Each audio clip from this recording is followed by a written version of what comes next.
आज से लगभग 8,000 वर्ष पहले त्रेता युग में जब श्री राम के वानर सेना और रावण के राक्षसों के बीच भयंकर युद्ध चल रहा था, तब रावण हारने के कगार तक पहुंच चुका था। उसके तमाम प्रमुख योद्धा हनुमान, लक्ष्मण, अंगद, नल, नील और अन्य वानर व भालू वीरों के हाथों वीर गति को प्राप्त हो चुके थे। तब रावण समझ चुका था कि वानर सेना को हल्के में लेना उसकी सबसे बड़ी भूल थी। फिर तमाम वीर योद्धाओं को खोने के बाद उसने अपने छोटे भाई कुंभकर्ण को याद किया, पर उस समय कुंभकर्ण अपने गहरे निद्रा में डूबा हुआ था, क्योंकि जिस समय वह ब्रह्मा जी की तपस्या कर रहा था, तब तपस्या पूर्ण होने पर वह ब्रह्मा जी से इंद्रासन मांगने की जगह गलती से निंद्रासन मांग बैठा, जिसके बाद ब्रह्मा जी ने उसे खुशी खुशी वर्ष में 6 महीने सोने का वरदान दे दिया। दरअसल ब्रह्मा जी से वरदान मांगते वक्त देवी सरस्वती ने कुंभकर्ण के दिमाग को हर लिया था, जिसके कारण वह वरदान मांगते वक्त गलती कर बैठा। इसके अलावा भी कुंभकर्ण को भगवान शिव और ब्रह्मा जी से तमाम सिद्धियां और वरदान प्राप्त थे। वह एक बेहद शक्तिशाली योद्धा था, जिसने कि कई देवताओं को पहले भी युद्ध में परास्त किया था। इसके बाद रावण के तमाम सैनिक लग गए कुंभकर्ण को बीच निद्रा से जगाने। फिर काफी समय बाद जब उसने अपनी निद्रा तोड़ी तो वह काफी क्रोधित हुआ और उसने समय से पहले जगाने का कारण भी पूछा, जिसके बाद रावण सामने आया और कुंभकर्ण को सारी बात बताई। जिसके बाद कुंभकर्ण रावण से काफी रुष्ट हुआ और रावण को खरी खोटी सुना दी। जिसके बाद रावण ने भी कुंभकर्ण को भाई होने की दुहाई दी। जिसके बाद कुंभकर्ण ने भी भाई होने के नाते रावण का साथ देने का निश्चय किया और रणभूमि में कूद पड़ा। फिर इतने बड़े और विशालकाय राक्षस को देख वानरों और भालुओं की सेना में भगदड़ मच गई।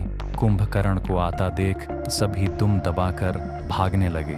फिर वानर सेनापति अंगद ने वानर और भालू सेना को काफी तंज कसा और उन्हें रणभूमि से पीठ दिखाकर न भागने की सलाह दे दी। जिसके बाद वानर व भालू सेना में काफी उत्साह भर गया और वे कुंभकर्ण के सामने युद्ध के लिए खड़े हो गए। फिर कुंभकर्ण रणभूमि में आते आते ही वानरों और भालुओं को अपने पैरों तले रौंदना शुरू कर दिया। उन्हें बुरी तरह से मारने लगा। कितनों को उसने अपने हाथों से मसल कर रख दिया और कितनों को तो उसने अपने दांतों तले चबा लिया।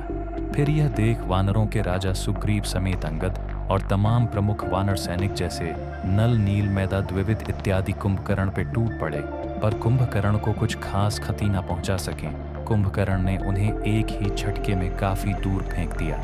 इसके बाद कुंभकर्ण वानर और भालुओं की सेना पे हंसने लगा और उन्हें कायर बताना शुरू कर दिया। जिसके बाद उसके सामने रक्षराज यानी कि भालुओं के राजा जामवंत जी आ खड़े हुए और फिर उन्होंने हवा में उछलते हुए कुंभकर्ण के चेहरे पर सिर्फ एक मुक्का लगा दिया, जिससे कि कुंभकर्ण जमीन में गिर पड़ा। पर कुछ समय बाद कुंभकर्ण वापस से खड़ा हो गया और उसने वानर और रक्षसेना पे दोबारा से हमला करना शुरू कर दिया। जिसके बाद जामवंत जी ने हनुमान जी को याद किया। इसके बाद फिर हनुमान जी कुंभकर्ण के सामने आ खड़े हुए और उन्होंने भी अपना आकार कुंभकर्ण के इतना ही विशालकाय बना लिया और फिर कुंभकर्ण के ऊपर टूट पड़े। हनुमान जी ने कुंभकर्ण के ऊपर मुक्कों की बरसात करनी शुरू कर दी, जिससे कि कुंभकर्ण जमीन में गिर पड़ा और बुरी तरह से घायल हो गया।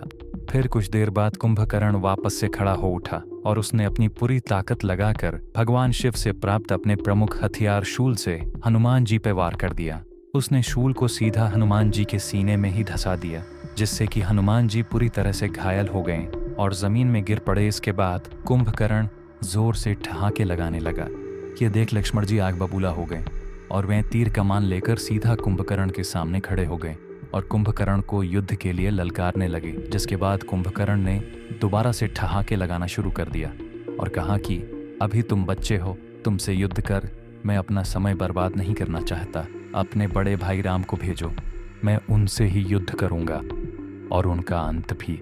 इतना सुनकर लक्ष्मण जी क्रोधित हो उठे और उन्होंने कुंभकर्ण पे तीरों की बरसात कर दी, लेकिन इन तीरों का कुंभकर्ण पे कोई असर न हुआ और फिर कुंभकर्ण जोरों से ठहाके लगाने लगा और लक्ष्मण सहित श्री राम का भी परिहास करने लगा। जिसके बाद हनुमान जी को होश आया। फिर उन्होंने अपने सीने में धंसे शूल को बाहर निकाला और उसे तोड़ दिया और फिर दोबारा से कुंभकर्ण पे टूट पड़े। फिर हनुमान जी ने भी कुंभकर्ण को अपने मुक्कों और गदा प्रहार से बुरी तरह घायल कर दिया जिसके बाद कुंभकर्ण वापस से जमीन में गिर पड़ा, लेकिन कुछ समय बाद वह वापस से खड़ा भी हो उठा। यह देख हनुमान जी फिर से कुंभकर्ण पे आक्रमण करने ही जा रहे थे कि उन्हें श्री राम ने रोक लिया और हनुमान जी को आराम करने की आज्ञा दे दी। दरअसल हनुमान जी या किसी भी बड़े योद्धा के तमाम प्रहारों से कुंभकर्ण सिर्फ मूर्छित ही हो सकता था, लेकिन उसका वध नहीं, क्योंकि दरअसल कुंभकर्ण पिछले जन्म सतयुग काल में हिरण्याक्ष था, जिसका वध श्री विष्णु के तीसरे अवतार बराह अवतार ने किया था। और ठीक इसी प्रकार उसके दूसरे जन्म में भी उसका वध श्री विष्णु अवतार के हाथों ही होना निश्चित था, और यह बात श्री राम भलीभांति जानते थे। फिर यहाँ कुंभकर्ण वानरों और भालुओं की सेना को कुचलने में पूरी तरह से जुटा ही था कि श्री राम वहां आ गए और फिर कुंभकर्ण का ध्यान अपनी ओर खींच लिया। श्री राम को सामने देख कुंभकर्ण ने सोचा कि अब युद्ध को लंबा खींचना सही नहीं होगा, सीधे राम का अंत कर युद्ध को विराम दे दिया जाए। और फिर वह श्री राम की तरफ बड़ी तेजी से दौड़ने लगा। कुंभकर्ण को तेजी से सामने आता देख श्री राम ने सबसे पहले तो एक बेहद शक्तिशाली बाण से कुंभकर्ण के ऊपर एक बड़ा प्रहार कर उसे जमीन में पटक दिया। इसके बाद श्री राम ने दूसरे शक्तिशाली बाण से उसके कवच को चकनाचूर कर दिया। फिर तीसरे बाण से उसके एक भुजा को उसके शरीर से उखाड़ फेंका, जिसके बाद श्री राम ने अपने दो शक्तिशाली बाणों को एक साथ चलाकर कुंभकर्ण के दोनों पैरों को ही उखाड़ फेंका और अंत में कोदंड नामक बेहद शक्तिशाली बाण से श्री राम ने कुंभकर्ण का सिर धड़ से उखाड़ फेंका। और इस प्रकार से कुंभकर्ण का अंत हुआ और वह वीर गति को प्राप्त हुआ।